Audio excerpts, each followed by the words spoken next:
Et aujourd'hui, j'entends beaucoup de gens, d'une part, qui sont européistes et qui nous disent: «Sans l'euro, nous nous serions effondrés» et je leur réponds: «Avec l'euro, nous nous sommes effondrés et si nous sortons de l'euro aujourd'hui, nous allons nous en tirer». Il est supérieur parce qu'il y en a qu'une évidemment, donc on a l'impression que l'euro est puissant parce qu'il réunit, 2 dizaines d'économies, mais en réalité, l'euro n'est pas puissant. Poids du PIB de la France en 1999, 4,50. Poids du PIB de la France dans le monde en 2022, après 20 années d'euro et 23 en circulation, 2,60. Donc forcément, la monnaie est soutenue, parce que tous ces secteurs d'activité fonctionnent. Il n'y a pas besoin d'avoir une monnaie à 25 pays, ou à 40, ou à 200 pour avoir une monnaie forte.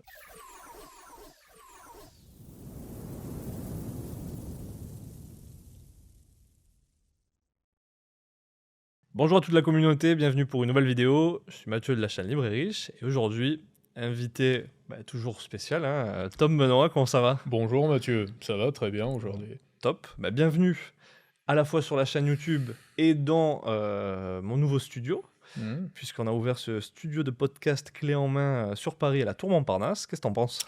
Alors, il faut préciser qu'on est au 23e étage de la tour Montparnasse, qui neige à Paris Ouais. aujourd'hui, et qu'on a l'impression d'être, à Acapulco dans les années 70. Et l'ambiance, qu'est-ce que tu en penses un petit peu de tout ça? Moi, j'ai fait un peu de télévision, c'est digne des plus grands studios de télé. Sincèrement, c'est et le matériel, la qualité de l'enregistrement, l'assise, je ferai même pas de commentaires sur le confort du studio. Non, non, c'est parfait, vraiment, je vous souhaite bon courage, en tout cas. Je suis un peu le parrain du studio, alors, pour la Voilà, première émission. effectivement. En Libre et plus, riche. sur la chaîne Libre et Riche, tu seras le premier à apparaître dans ce studio de podcast clé en main pour créateurs de Bon, contenu sur Paris. j'accepte l'honneur et je vous souhaite bonne chance, en tout Voilà. cas, pour Merci la beaucoup. suite. Et aujourd'hui, on va parler d'un sujet que tu adores, que j'adore aussi, puisque ça touche Ouais. à la monnaie, et notamment l'euro. Alors aujourd'hui, l'euro, il est ce qu'il est. Avantages, inconvénients, on pourra en parler un petit peu plus en détail. Mais c'est vrai que la question qui se pose notamment lors des élections, au fur et à mesure que le temps passe, c'est une éventuelle sortie Mmh. de l'euro, donc notre monnaie communautaire au sein de la zone euro.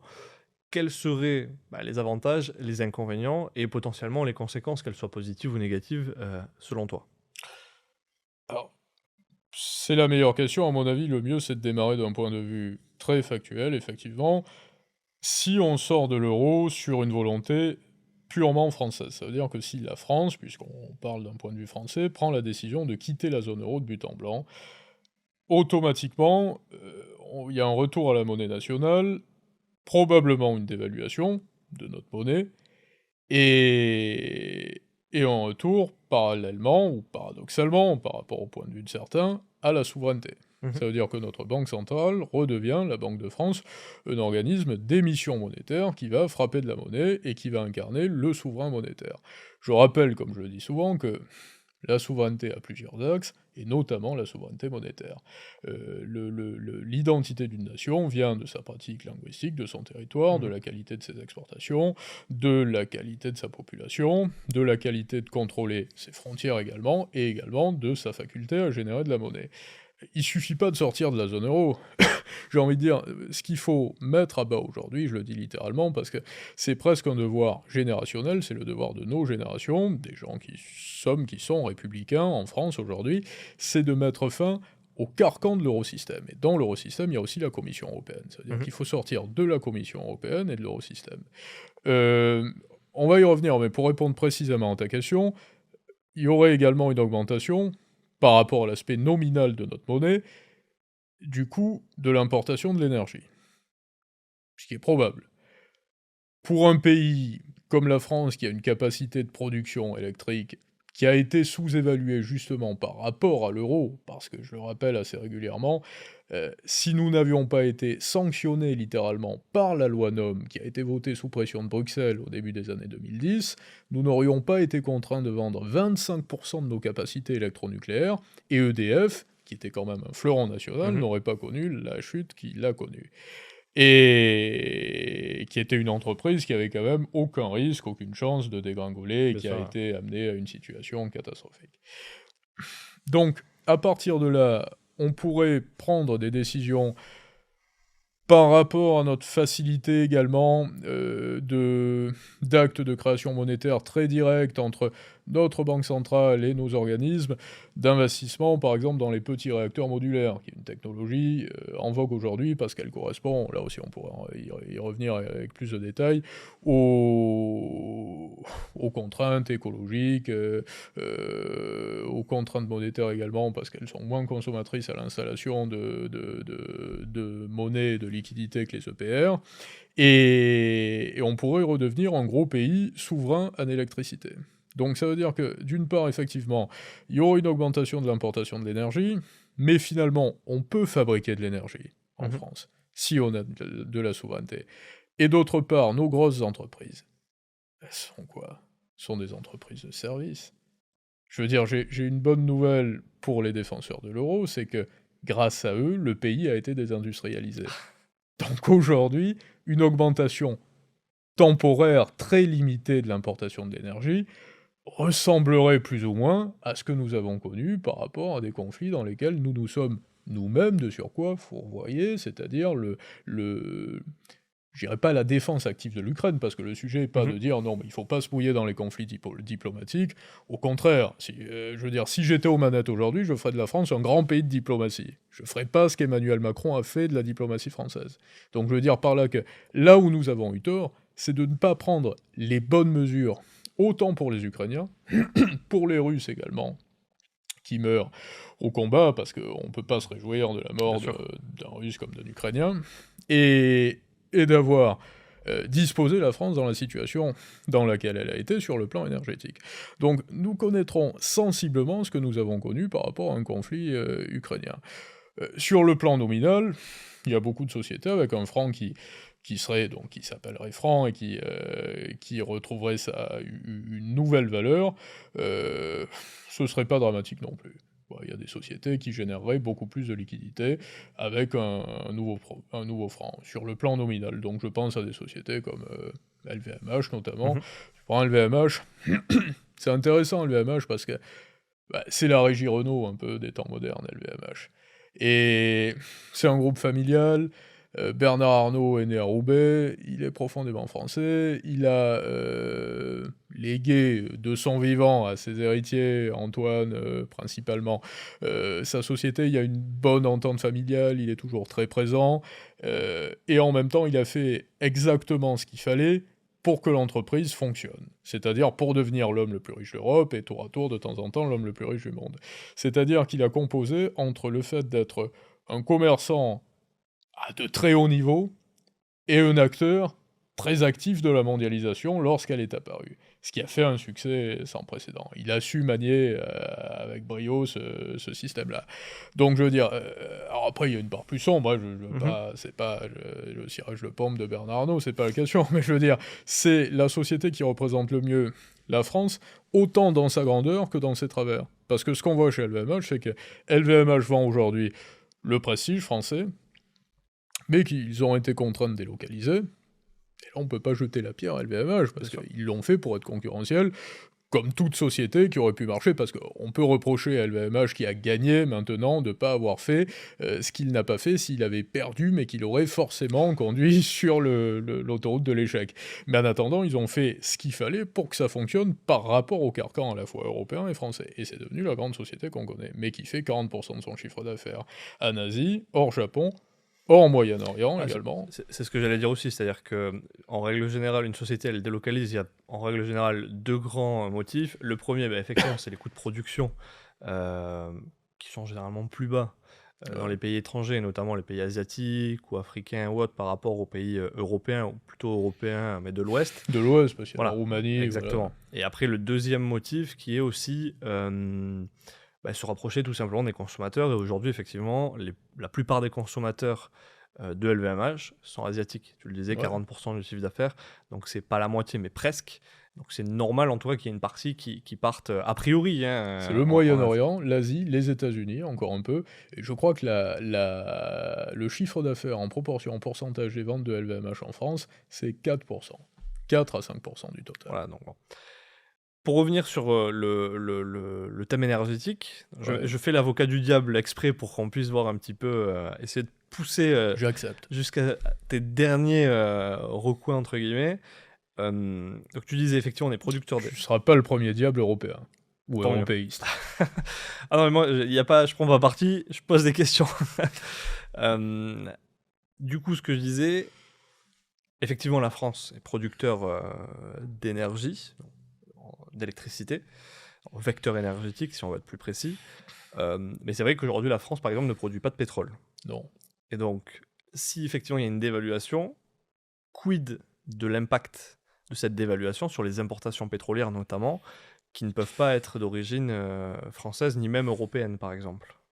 Bah, le sujet, alors, c'est très juste comme réponse, et je réponds directement avant d'épiloguer, c'est de nouer des relations avec les pays stables et amicales qui sont exportateurs de matières premières énergétiques. La réponse, elle est là, elle est toute simple. Ça veut dire que si vous arrivez en disant individuellement, j'ai une société qui marche mal, je fais absolument pas ce qu'il faut pour qu'elle marche, j'ai pas de clients, je produis des services de mauvaise qualité, je vais arrêter de facturer en euros, je vais facturer en dollars, je vais facturer en renminbi, ce sera la même chose. Donc ça veut dire que sortir d'une zone monétaire, c'est sortir d'une zone monétaire pour retrouver de la souveraineté avec un nouveau franc, sachant qu'on a à la fois un appareil productif à l'intérieur du pays qui nous permet d'être un grand pays et d'être une grande économie, mais on a à la fois les ressorts de réel politique qui nous permettront de faire poids. Moi, j'ai discuté avec des Chinois récemment, hauts diplomates chinois, des Russes également, à de très très haut niveau, qui nous disent « mais on ne comprend pas ce qui est en train de se passer. On ne comprend pas pourquoi, du jour au lendemain, on nous a fait comprendre qu'il ne se passerait plus rien entre nous. » Et d'autre part, je parle avec des hauts dirigeants, je ne citerai pas de nom, français, dans le secteur énergétique, qui me disent « si on ne renoue pas des relations avec la Russie, ou si on ne s'approche pas de pays comme la Turquie, les Émirats arabes unis, qui ont été clients différemment, mais qui ont quelques avancées à ce niveau-là en tant que clients, ou la Chine beaucoup en nucléaire, on redeviendra jamais une puissance nucléaire. » Non, mais ça, c'est clair. Parce que la France n'a plus cette capacité. Et sans compter l'idéologie qui tourne autour du fait que le nucléaire c'est dangereux, c'est pas bien, c'est le Ça, c'est notre problème, ouais. Parce que où il y a la vie, il y a la mort. Il faut quand même rappeler, je veux dire, mais qui plus est, je suis le premier à être écolo, si je puis dire. Je veux dire, je suis bien plus écolo que tous les représentants des mouvements d'énergie verte en Allemagne et des ministères, voilà, de la transition énergétique ou écologique en France. Bon, et sans compter la confusion sémantique entre, enfin même plus que sémantique, entre risque et danger. Ouais. Beaucoup de personnes confondent le risque et le danger. Et le danger, ouais. Et donc bon... Et les perspectives, parce que j'entends Agnès Pannier-Runacher, qui était donc ministre de la Transition énergétique, je crois, juste avant le remaniement, qui dit on va pas faire seulement 6 EPR, il faut faire 8 EPR supplémentaires. Et mon ambition est d'abaisser d'ici à 2035 la dépendance aux énergies fossiles de... c'était 60 à 40% environ. Si tu regardes aujourd'hui, l'énergie fournie par EDF. Donc là, je parle pas du parc automobile, parce qu'il y a seulement quelques voitures qui sont branchées, fournies par EDF, mais très peu. Mais l'énergie fournie par EDF, donc pour les ménages et pour les sociétés, c'est 67% de nucléaire, chiffre de 2022, 13% de gaz, entre 8 et 12% d'hydraulique, et là ça dépend vraiment des périodes, et le charbon c'est 4%, et les pétroles c'est 1 à 2%, donc ça veut dire que la consommation des ménages et des petites sociétés, fournie par EDF, alimentée par EDF, en empreinte en énergie fossile, est déjà dérisoire. Ce qui sera un poids pour la transition énergétique, si on parle des énergies fossiles, c'est l'industrie lourde et le parc automobile, naturellement. Faisons des voitures électriques, alors. Donc faisons des voitures électriques, et là on a intérêt à être à la pointe également. S'il n'y a plus de nucléaire, c'est un peu foutu. Et pour revenir du coup aux énergies, donc tu disais négocier des contrats avec les producteurs d'énergie. Aujourd'hui, notamment avec le système du pétrodollar, on est obligé, en grande partie, on est obligé de réaliser les paiements en dollars. Et on a vu ce qui se passait avec Saddam Hussein et Kadhafi, quand il y a eu une volonté de sortir du dollar, et notamment utiliser par exemple l'euro en tant que moyen de paiement. Qui ont eu des problèmes de santé à la même période. Voilà, ils ont eu des gros problèmes de santé, ils ne s'en sont jamais remis du coup. Quelle serait du coup la conséquence si, si on avait de tels contrats qui étaient renégociés? Et dans ce cas de figure, ça serait qu'un pays, la France, puisqu'on retrouverait une souveraineté monétaire, comme tu le disais. Est-ce que tu penses que des pays comme les États-Unis accepteraient que la France puisse renégocier des contrats et payer autrement qu'en dollars? Qui plus est, s'il n'y a pas de paiement, si on continue de payer en dollars, du coup, et qu'on se dit, OK, on renégocie les contrats mais on paye en dollars, il va d'abord falloir dans un premier temps échanger le franc français ou la nouvelle monnaie, peu importe comment elle s'appelle, en dollars pour ensuite acheter les matières premières qu'on voudrait importer. C'est juste. Et dans ce cas de figure, si le franc français perd énormément de valeur, il va falloir payer toujours plus pour avoir plus de dollars. Je suis pas certain que le franc français perde énormément de valeur. C'est là où réellement, je veux dire, il faut distinguer le sujet parce que avoir la tendance conséquentialiste qui vise à se faire peur en disant mais si on sort de l'euro, on va être exclu du jeu économique et le franc français va considérablement décliner, c'est céder aux déviances des européistes convaincus, auxquels je réponds une chose très simple. Messieurs, prenez les chiffres que vous fournissez vous-même, c'est-à-dire la Banque Centrale Européenne, l'INSEE, tous ces organismes ou toutes ces organisations. Regardez par exemple le poids des PIB dans le monde en 1999 et aujourd'hui. Poids du PIB de la France en 1999, 4,50%. Poids du PIB de la France dans le monde en 2022, après 20 années d'euros et 23 en circulation, 2,60 environ. Poids du PIB dans le monde des pays de la zone euro avant l'apparition de l'euro en 1999, 22%, aujourd'hui 13%. Poids du PIB des États-Unis en 1999, 29, aujourd'hui 25. Et aujourd'hui, j'entends beaucoup de gens, d'une part, qui sont européistes et qui nous disent « sans l'euro, nous nous serions effondrés ». Et je leur réponds « avec l'euro, nous nous sommes effondrés, et si nous sortons de l'euro aujourd'hui, nous allons nous en tirer ». Et à ceux qui disent de l'autre côté « les Américains sont en train de décliner parce que ça leur ferait plaisir que les Américains s'effondrent », je leur dis non, les Américains sont victimes d'un problème qui est global, ils ont du diabète, ils ont du surpoids, ils sont un petit peu moins brillants, un peu moins intelligents que ce qu'on l'était avant, ils ont moins de panache, le soft power d'Hollywood n'existe plus, maintenant il y a des mangas, des jeux vidéo, mais ça c'est partout dans le monde. Bien sûr. Et c'est pareil aux États-Unis, c'est pareil en Chine, c'est la même chose qui se produit de l'autre côté. Alors après, par contre, il y a des intellectuels qui apparaissent de plus en plus dans les pays des BRICS, ce qui n'était pas le cas auparavant, ça c'est une réalité. Mais je veux dire par là que les Américains ne sont pas fondamentalement en train de décliner. L'Europe, elle, par contre, décline considérablement. Les semi-conducteurs les plus avancés. Thierry Breton nous dit il faut faire de l'Europe un géant en matière de semi-conducteurs avancés. Mais on était exportateur en la matière à hauteur de 40% dans les années 90. Aujourd'hui, on a perdu 80% de ce savoir-faire-là et de cette quantité d'exportation. Donc je veux dire par là que l'euro est passé par là, nous a exclus. L'euro nous a isolés de la scène internationale. Parce que ce que les gens doivent vraiment comprendre aujourd'hui, je pense, c'est qu'il n'est pas nécessaire d'appartenir à une zone monétaire de plusieurs pays pour être une économie forte. Pour être une économie forte, il faut avoir une économie robuste, un appareil productif de qualité, une population de qualité, une capacité à séduire des entrées de capitaux, à générer des exportations, à manier en temps et en heure de la réelle politique, comme font les Américains encore aujourd'hui. Quand les Américains prennent une décision commune avec la France quand même, les Britanniques, toute l'eurozone,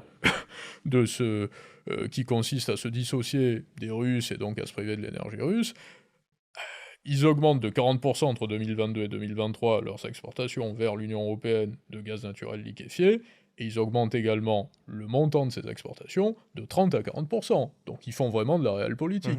Et là, la Commission européenne nous sert à quoi? Est-ce que tu as entendu, toi, von der Leyen, aller frapper à la porte des États-Unis en disant « Non, mais on a pris la décision ensemble, en aucun cas vous devez augmenter vos exportations. » Les Émirats arabes unis ont une monnaie dans un système à change fixe qui se porte très bien, qui varie pas, qui est très stable. Ils sont seuls pourtant. C'est leur monnaie, on s'en sert seulement aux Émirats arabes unis. Mais pourquoi? parce qu'il y a un marché de l'immobilier qui est florissant, c'est la nouvelle place mondiale au Moyen-Orient et même qui a un peu remplacé Hong Kong avec Dubaï. Tous les groupes de luxe, ils sont présents, notamment LVMH que je convoquais précédemment à Dubaï, il y a un chiffre d'affaires colossal qui est fait avec des groupes comme Kering, LVMH, donc forcément la monnaie est soutenue parce que tous ces secteurs d'activité fonctionnent. Il n'y a pas besoin d'avoir une monnaie à 25 pays ou à 40 ou à 200 pour avoir une monnaie forte. Bon, ça, effectivement, moi, disons que au niveau de l'euro, du coup, il y a deux questions qui se posent. La première, c'est, nous aujourd'hui, on est à peu près 65 millions de Français. Donc, Ouais, a priori, si on 68. sortait pardon, de l'euro, on aurait une monnaie commune pour 65 millions de personnes. Ouais. Aujourd'hui, l'euro représente à peu près 20% en tant que monnaie de réserve de valeur. Est-ce que tu penses que la monnaie qui pourrait être créée, disons le nouveau franc, euh, parviendrait à occuper une telle place, ou en tout cas une place importante et prépondérante dans les réserves De change au sein des banques pardon, pas de valeur, de centrales. change. Et si non, bah, quelles conséquences par rapport à un euro ou par exemple un marque allemand Ça n'a pas d'importance. qui lui par contre, un marque Ouais. allemand, moi je reste convaincu. Alors peut-être moins aujourd'hui parce que Moins quand même, l'Allemagne, ouais. bon, elle est en difficulté aujourd'hui, notamment à cause de sa dépendance au gaz et qu'elle n'a Mais pas ils su. changeraient rapidement leur fusil Voilà, d'épaule et ils se remettraient assez effectivement. vite, ouais. Mais c'est vrai que. Quel serait pour toi l'impact? Alors là, déjà, ce qu'il faut noter, c'est qu'effectivement, l'euro, c'est 20% de réserve de change, le dollar, c'est 60%, mais on l'avait souligné dans une précédente émission, toi et moi, le yuan, c'est 3%, et à horizon 2030, c'est 5% maximum, en ce sens qu'on considère que la monnaie a une puissance comme une monnaie de réserve. Donc le yuan est une très petite monnaie de réserve, et le dollar une grande monnaie de réserve. Mais sur la monnaie globale, comme je dis régulièrement là aussi, un tiers de la monnaie globale, 89 trillions et 27 trillions, un tiers se trouve en Chine, est logé en Chine. Donc on peut être un pays qui loge un tiers de la monnaie globale, donc le pays le plus riche en termes de détention de liquidité quand même, de richesse, grosse exportation aussi, et avoir un nain monétaire sur le plan des Bien sûr. monnaies de réserve. Donc qu'un nouveau franc soit une petite monnaie de réserve, ce serait pas une petite monnaie, ce serait une monnaie de réserve à la hauteur de la France. Mais aujourd'hui, encore une fois, si on additionne les PIB français et les puissances monétaires en 1999 et aujourd'hui, on s'aperçoit que le résultat est inférieur avec l'euro. Il est supérieur parce qu'il n'y en a qu'une, évidemment. Donc on a l'impression que l'euro est puissant parce qu'il réunit deux dizaines d'économies. Mais en réalité, l'euro n'est pas puissant. Disons, l'euro, si tu veux, moi, à titre personnel, et ça n'engage que moi, effectivement, c'est une hérésie d'avoir une monnaie commune avec autant d'économies différentes, et notamment des taux d'intérêt communs, etc. Surtout, en fait, quand on se trouve dans une économie mondiale comme l'actuelle, avec des taux de change flottants. C'est-à-dire que moi, ce que j'aimais beaucoup, c'était notamment le système des talents or, et je m'explique Ah pourquoi. oui, bien sûr. Pourquoi? Pour la simple et bonne raison que aujourd'hui, il y a deux grandes politiques. Il y a la politique budgétaire et il y a la politique monétaire. La politique budgétaire, bon, c'est tout simplement un petit peu, c'est de la gestion du gouvernement. Et la politique monétaire est censée être de la gestion de la banque centrale ou de l'autorité monétaire. À l'époque, quand l'euro n'existait pas notamment, effectivement, on avait a priori deux entités distinctes, mais qui finissaient par se réunir. C'est-à-dire que, et ça on le voit notamment dans des économies très peu démocratiques, si je peux dire ça comme ça, type Argentine, Ouais. Venezuela, au Zimbabwe, enfin les pays Chaotique, en voilà, tout où cas. c'est chaotique au niveau monétaire, avec des niveaux inflationnistes très très élevés, où là, bah, dès que le gouvernement a besoin de se financer, plutôt que de lever de l'impôt, donc politique budgétaire, il va tout simplement dire, je vais émettre de la dette, vous allez me financer au travers de la Banque centrale, et du coup, bah, on va pouvoir dépenser à foison, et là, effectivement, ça génère l'inflation, une inflation, hyperinflation même, énorme. Et donc c'est vrai que l'euro, a priori, en tout cas à ses prémices, avait pour volonté de retirer, on va dire, cette politique monétaire des pays, pour leur dire, ben non, vous vous responsabilisez. D'ailleurs, c'est pour ça qu'il y avait le pacte de stabilité et de croissance, 60% d'endettement maximum par rapport au PIB et 3% maximum du déficit par rapport au PIB, et qui disait, ben, si vous voulez dépenser plus, vous vous débrouillez avec vos Et ça, les c'était outils. l'indication, parce que ce qu'on disait aussi, c'est que si le pays dépassait 96% d'endettement par rapport au PIB, il devait quitter sur le champ la zone euro. Exact. Et puis qui plus est, s'ils dépassaient les 3% aussi de déficit public, ils étaient sanctionnés, ils devaient payer une amende, etc., etc. Bon, chose qui a jamais vraiment été réalisée et qui l'Allemagne était le premier sanctionné parce que c'est lui qui dépensait beaucoup. Finalement, il s'est remis, il s'en est bien mieux remis que des pays comme la France ou Ah autres. ouais, ouais. Et du coup, moi, disons que l'objectif principal du départ était louable, on va dire, dans le sens où vous vous responsabilisez. Si vous voulez dépenser plus, ben, vous devez lever l'impôt et donc vous prendre les critiques des Bien citoyens sûr. qui vont se mettre à faire les gilets jaunes et à manifester Ouais. potentiellement. Mais dans un système il faut être raisonnable, il ne faut pas se surendetter, il faut maintenir sa Ouais. dette, maintenir son déficit. Parce qu'après, il y a des personnes qui disent non, mais la dette, on s'en fout, elle se paye jamais, on la fait rouler. Bon, ça c'est un autre débat, mais Ouais, absolument. à la base, moi, c'est ce que je trouvais ça intéressant, en tout cas, dans l'idée, et de retirer, si tu veux, cette mainmise sur la politique monétaire de la même manière que le fait, en fait, les talents or, qui est, tu as une telle quantité d'or, si tu veux émettre de la monnaie, tu dois te baser sur cette quantité d'or. Dès que tu n'as plus d'or, tu peux plus en émettre. Ouais. Le problème, c'est qu'effectivement, aujourd'hui, on a un détournement complet, et en fait, à la base, l'objectif principal n'est plus du tout respecté. Et c'est en ce sens qu'aujourd'hui, c'est devenu la débandade. C'est vrai qu'au départ, c'était quand même une idée qui était plutôt intéressante, Mais tu fais bien sans de le compter le rappeler, fait que mettre plusieurs économies qui n'ont rien à voir, compliqué, quoi. avec des politiques budgétaires différentes, mais là où je te rejoins totalement, et sur la totalité du propos d'ailleurs, c'est que, premièrement, les traités ont été violés. Emmanuel Macron disait dans sa dernière interview télévisée, il y a 2-3 jours, le Rassemblement national veut quitter la zone euro, veut rester dans la zone euro à présent, a abandonné l'idée de la quitter, mais ne veut pas en respecter les traités. Ah bah c'est formidable, avec un brin d'ironie. Sauf Mais qu'ils n'ont jamais été ils respectés. sont pas respectés, on est les premiers à les violer, les traités. Et Christine Lagarde elle-même a déclaré qu'ils avaient été forcés de violer les traités mot pour mot parce que c'était la seule solution pour sauver le système. Et à la rigueur, ils n'ont pas tort, parce qu'après tant d'années de taux négatifs, après des années de taux négatifs, et après la gestion qui avait été mise en place, bah, il était évident qu'un jour ou l'autre, il allait falloir violer les traités. Et même aujourd'hui, si justement j'étais exaucé de mes vœux, nous serions contraints de voler les traités, parce que les traités ne permettent pas de sortie de l'Union européenne. Sauf qu'on considère par jurisprudence que si un État a en pleine faculté de ses consciences, et après un référendum, en admettant que le référendum ait été violé également, parce que le référendum avait quand même dit non à l'euro, il faut le rappeler, mais on a considéré que les Français s'étaient trompés, qu'ils auraient dû dire oui, donc on leur a dit vous avez dit non, mais on va faire comme si vous aviez dit oui, et on n'avait plus vraiment le choix. On considère que si en pleine faculté de ces moyens-là, on a accepté de déléguer notre souveraineté, on peut être en faculté également de la recouvrir, cette souveraineté. Deuxième point, l'euro était, tu le soulignais, un outil anti-inflationniste. Ça n'était pas une monnaie. Le sens principal de l'euro, c'était de réunir des monnaies pour que cette monnaie puisse combattre l'inflation. À partir de là, c'était le seul intérêt de l'euro. Si l'euro ne parvient plus à juguler d'une façon stable et sans faille d'inflation, l'euro n'a plus aucune sorte Ce d'intérêt. qui avait fonctionné d'ailleurs, parce que quand on Ce qui avait remonte dans fonctionné, l'histoire, ouais.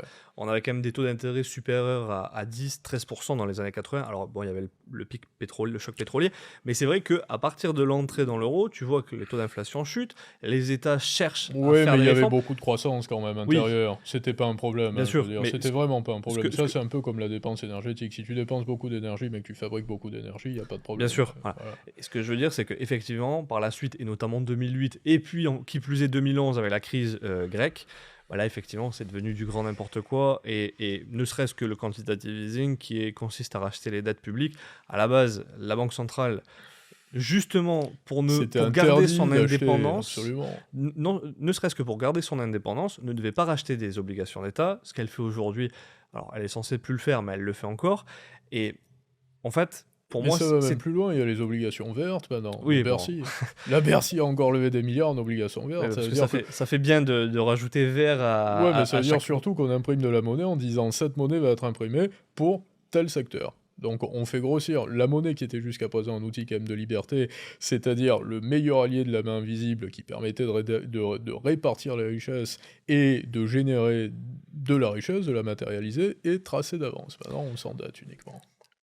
Et sans compter que, pour moi, c'est déjà perdu d'avance, parce que quand tu regardes, en fait, qui détient la Banque Centrale Européenne, bah, il suffit de regarder la répartition capitalistique, c'est l'Allemagne, la Banque centrale allemande, la Banque de France, et ensuite, à proportion de leur financement, en fait, les différents États qui font partie de la zone euro. Ouais, Donc tu te dis, comment tu veux que la Banque centrale européenne reste indépendante des gouvernements et des États ouais.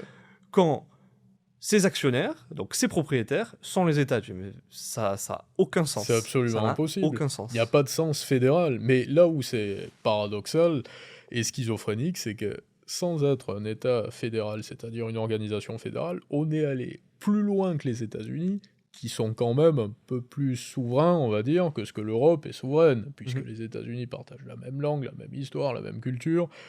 Target 2, ce qu'on a créé en Europe, qui permet de réajuster la balance des paiements commerciaux entre les pays de l'eurozone.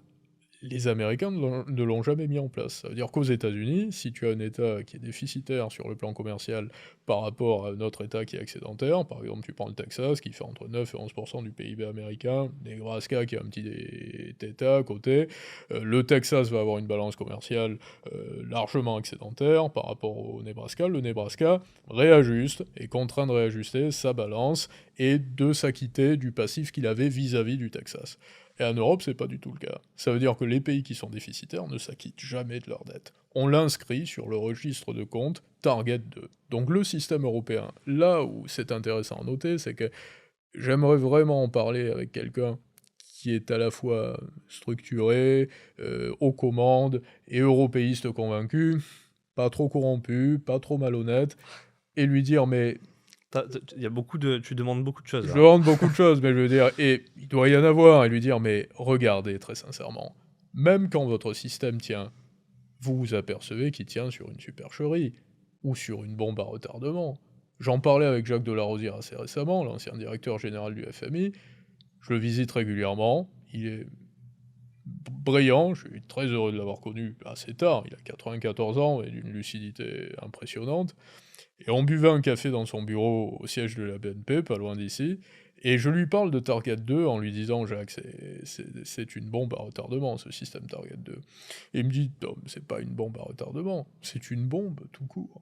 Parce que dans quel monde on peut imaginer, commercialement, qu'avec des États qui sont à la fois collaborateurs et concurrents, qu'on ne réajuste jamais la balance commerciale? C'est absolument inenvisageable. On sait très bien que c'est ce qui permet de maintenir un système, même pas à flot, mais sur la corde raide, mais sur la corde au bord du précipice, pour ne pas qu'il s'effondre. Mais lorsque certains pays, comme l'Allemagne, ne vont plus du tout accepter ces préceptes-là, automatiquement nous sortirons de l'euro. Donc c'est là qu'il y a des théories à envisager. C'est que moi, ce que je suis en train de dire, c'est que je suis profondément français.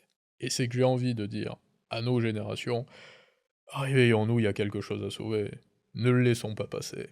On est français, on peut avoir notre souveraineté, on a une grosse économie, on peut collaborer avec nos milliardaires, on peut collaborer avec nos grands groupes français, avec les artisans, avec nos territoires, et on peut avoir notre monnaie nationale, faire retrouver à la France son PIB par habitant qui était à la 13e place dans les années 80 et qui a chuté à la 25e, qui a chuté à la 25e place, et on peut faire à nouveau de la France un grand pays. Donc, ce que j'ai envie de dire, c'est ça, c'est quittons l'euro pour refaire de la France un grand pays avec une monnaie nationale. Mais si nous ne le faisons pas, c'est pas pour autant qu'on quittera pas l'euro, Mhm. mais on quittera l'euro par la petite porte.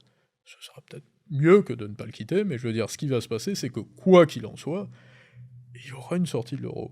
Mais il y aura une sortie de l'euro par effondrement, par nécrose. Sauf que, parfois, on ne se rend pas compte des fins d'histoire. Voilà, c'est que ça sera une histoire d'amour qui terminera mal, en quelque sorte. On dira, on ne sait plus appeler, on ne sait pas ce qui s'est passé, mais ça s'est arrêté pour autant. Parce que un jour ou l'autre, et les Allemands ont déjà commencé à le faire, ils n'accepteront plus qu'un euro, ils n'acceptent plus qu'un euro vaille un pour un, qui soit émis en Allemagne ou en Italie, ils n'accepteront plus le système Target 2, ils n'accepteront plus de financer le déficit de tous les pays du Sud. Donc les Allemands, et ça leur ressemble, si on fait un peu de psychologie de bazar, diront « Nous, quoi qu'il en soit, ça ne nous intéresse pas, en vous le disant ou sans le dire, on a la main sur la Banque Centrale Européenne, on a la main sur l'Eurosystème, on va modifier à nouveau les traités et on va mettre fin à la débandade comme tu l'as présenté, et on va sortir quoi qu'il en soit de l'euro d'une façon directe ou pas.